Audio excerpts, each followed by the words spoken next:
Have you ever wondered what it might be like to download your memories onto a flash drive? Or to download skills that you've never practiced before and suddenly become an expert at them? At times up until now, these ideas were perceived as mere fantastical representations of futuristic technology, ones that are completely out of our reach.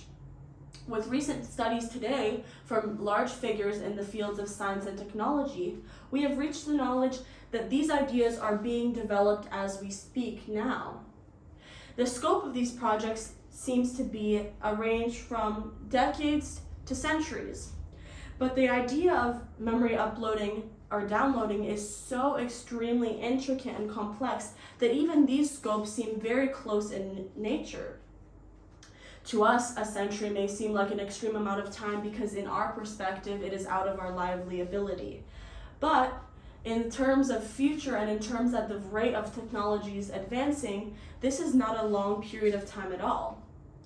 In this TED Talk, I will be emphasizing the abilities of technology to expand at such a large rate in the terms of memory uploading. I will not be focusing so greatly on the research-based scientific evidence as this project is in its earliest phases and the most important facets of this project lie within its mere discussion.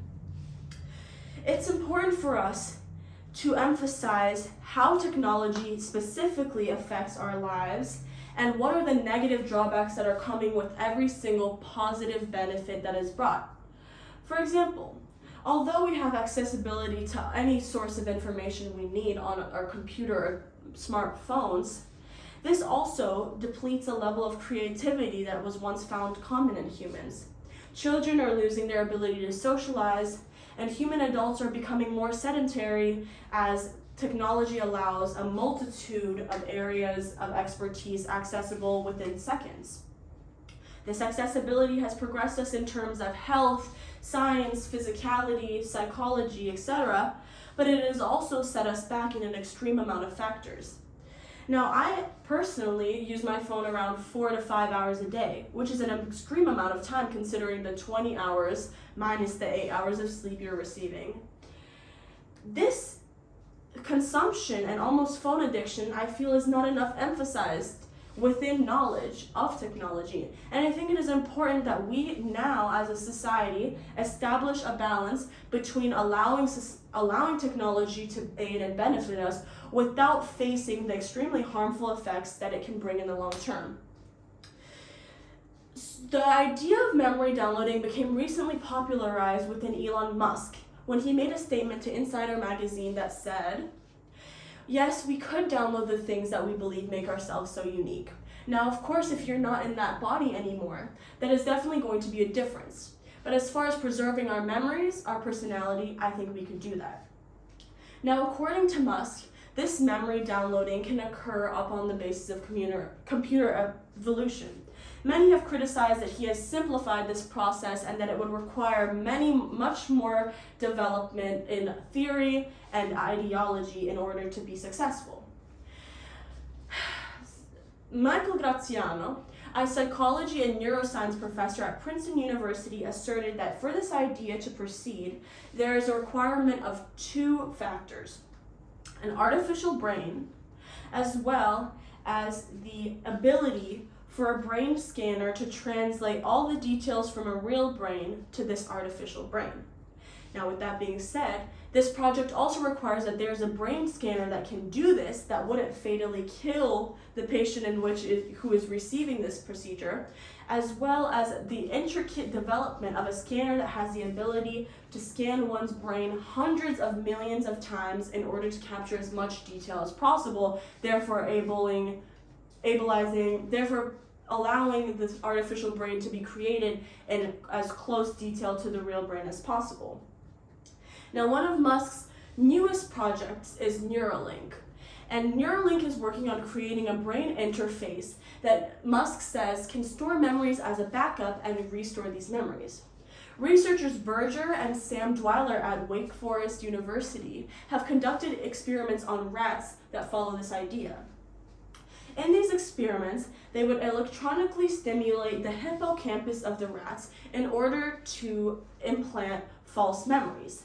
Now, throughout doing this study, they discovered that there was a distinct pattern between space and time relativity within the rat's brain. And throughout doing so, they were able to later demobilize the hippocampus and then electronically stimulate it to add new memories within the brain itself. Now I'm going to discuss the media representations of this idea of downloaded consciousness in order to warn society of the possible long-term irreversible dangers that it can bring. Now the movie Avatar revolves around the concept about both the beauties of technology as well as where it falls. The movie follows a protagonist who is a paraplegic that lives in the year 2154.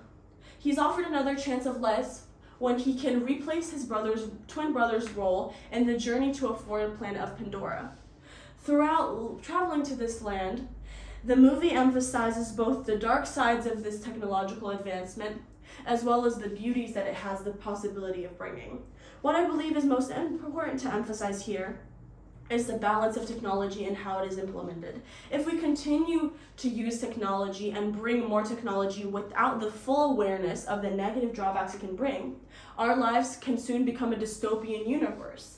If we don't look strategically at how our brains are changing in development, how our social lives are changing in development, and the rest of the factors that make us human are changing in development, then we succumb to a much greater problem of ethics relating to technology itself.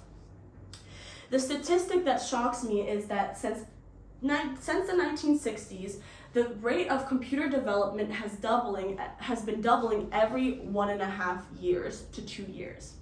This is an extremely alarming rate of development, and none of us, due to our adaptive sense of humanity, none of us have really grasped this idea fully in its fullest, rawest terms.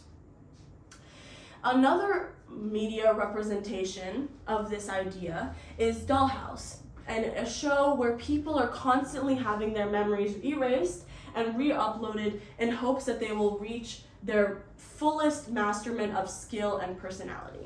Now I'm going to discuss the most relevant media representation of the idea of downloaded consciousness, as well as how I think that this movie represents what will realistically occur in our world if this type of technology proceeds to exist. In the 1964 novel Dune, there is a term called Cymex, and these Cymex are human brains that are controlling a robotic body. Therefore, the downloaded consciousness is in the robotic body. These Cymex were at one point human, but they have the ability to live tens of thousands of years throughout the intricate and specific care of their brain. As time went on, these Cymex began to regard humans as weaker and inferior to them, even though they were the root of humanity itself. As well as time progressed, and they faced many of the advantages of having a detached mind and body, they received the major fallback of the allowance of manipulation. When superior forces entered the picture, the Cymex were completely enslaved, and their brains were able to be captured by these superior forces and completely held under control. Now, this is the question that arises within the terms of downloaded consciousness and memory uploading. Who will these products or processes be benefiting? How will they look in society in predicaments of war and governmental martial law? And who will these processes be mainly benefiting? Although yes, these products and memory uploading theologies will allow for memory deteriorating diseases to be, or muscle memory diseases to be healed in ways of memory and brain healing throughout this memory uploading. But there's a much larger outweighing negative factor that allows humans to be completely controlled on the basis of what makes us human, our mind and soul. To end the concluding areas of my TED Talk, I will be discussing the major relevance that this topic has to our course modules. Now, throughout the entirety of the course, we have focused on the areas in which technology has both developed in ways that have benefited us, as well as the many ways that it has negatively drawn us towards a different light of humanity, ones that are completely foreign to historical values of humanhood.